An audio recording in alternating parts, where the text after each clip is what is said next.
Hi everyone, welcome to Miss Adams Teaches Poetry. In this short video, I'm going to be taking you through 5 key quotes from William Wordsworth composed upon Westminster Bridge, taking you through language, structure and form analysis. So let's get started.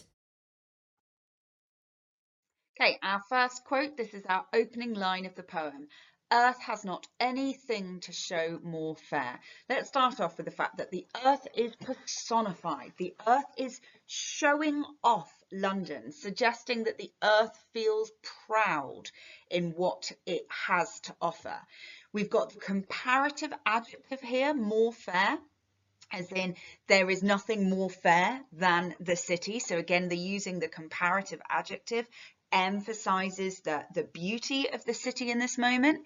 And the whole statement is quite hyperbolic. The fact that its earth has not anything to show more fair rather than anything, the separating out of the words means that it's almost unique in this moment. So really strong opening, starting line with that personification, hyperbole, demonstrating that it is the best thing ever. Next one. This city now doth like a garment wear the beauty of the morning. Okay, so we've got this lovely personification, the idea of the city wearing beauty, like the beauties are clothes. In fact, there we've got the simile here of like a garment. But what's also happening is that there's this kind of suggestion of time or temporality. So have a little look at this adverb here, the city now doth like a garment wear the beauty of the morning. So the suggestion is perhaps later it won't be so beautiful. And the simile of like a garment, i.e. a piece of clothing, also suggests temporality, because if you're wearing it like clothes, you're eventually going to take it off. So this helps us to understand a little bit about why Wordsworth was able to write so passionately about a city, which is obviously a symbol of industry, something we would assume he didn't like.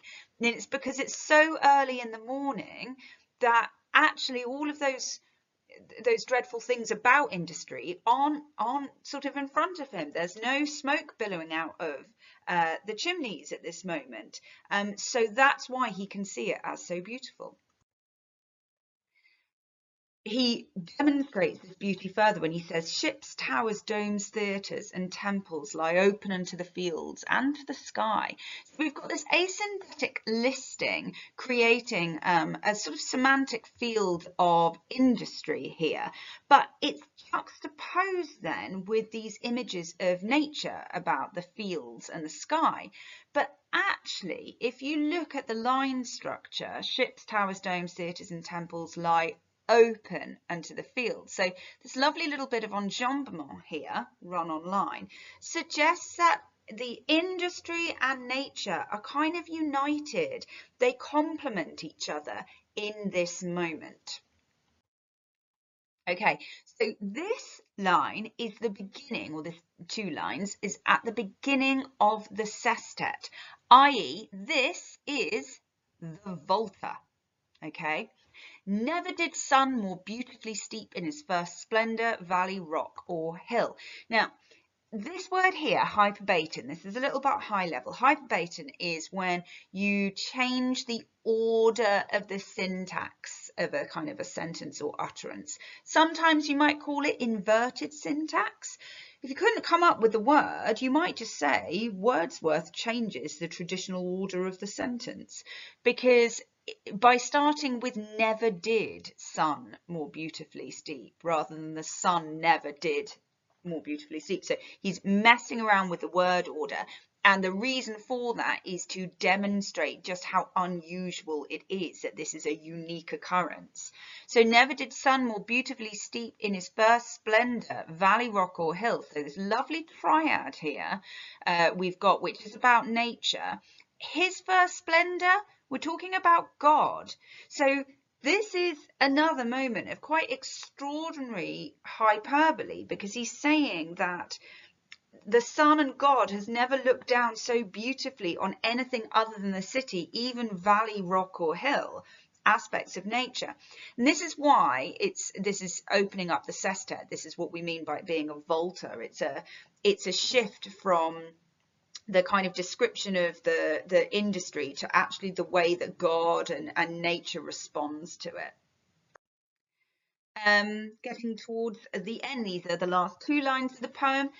Dear God, that very houses seem asleep and all that mighty heart is lying still. So we've got this lovely exclamative, dear God, little minor exclamative, so suggests his intense emotions as he looks around at all of this beauty. And then we've got personification, the very houses seem asleep. So notice this kind of idea of tranquility and peace, again reminding us of the fact that this beauty is perhaps somewhat temporary, because it's so early in the morning. And all that mighty heart is lying still. What a lovely metaphor. Again, also an exclamative, so still that sort of heightened emotion. All that mighty heart is lying still. That mighty heart, that is a metaphor for the people of London. It's because everyone, it's like the lifeblood of London, and it's calm and it's still in that moment because everyone is asleep, because industry hasn't woken up. So yes, interesting poem. If you saw my other video, you'd have seen the notes on context and form, but just to reiterate with this moment, it's a Petrarchan sonnet, it's associated with love. It is unusual for him to be writing almost like a love poem about the city when he's a romantic poet, but all of these clues about the time of day explain why and how he can have such strong feelings and strong responses to the beauty. It's because the industry isn't awake yet, and therefore everything seems peaceful and calm. That's it from me. Thank you very much for watching. I hope that was helpful. Do drop me a line with any questions. If you haven't subscribed, do click that button and then you'll get more notifications of when the other poems are ready. Thanks again. Happy revising.